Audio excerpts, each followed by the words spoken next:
Pastor ఫెలోషిప్లో కూడా partiality.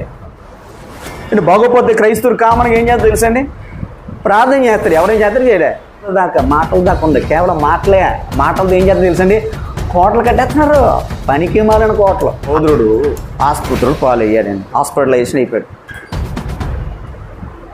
అప్పుడు మనం ఏం చేయాలి, మొదట ఆయన దగ్గరికి వెళ్ళి చూడాలి.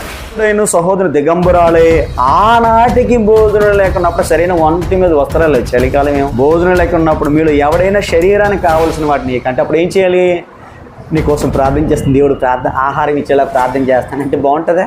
ఆత్మీయులు అంటే ఎలా ఎవరో తెలుసండి, ఈ ప్రార్థన చేసేవాళ్ళు ఆత్మీయతలు కొంత తెలిసిన వాళ్ళు మాత్రమే. నిజమైన ఆత్మీయులు ఎవరో తెలుసండి, వాడికేది అవసరం వద్దని తెలుసుకుని ఇచ్చేవాడే. ఫెలోషిప్లో మెయింటైన్ చేస్తున్నారు. ఈ ఫెలోషిప్లో మెయింటైన్ చేసి తెలుసండి, వాళ్ళ ఆధిపత్యం కొందరు సేధించుకోవడం కోసం, అధికారం కోసం. పాస్టర్లు ఎవరైనా బలహీనంగా ఉంటే వాళ్ళు సపోర్ట్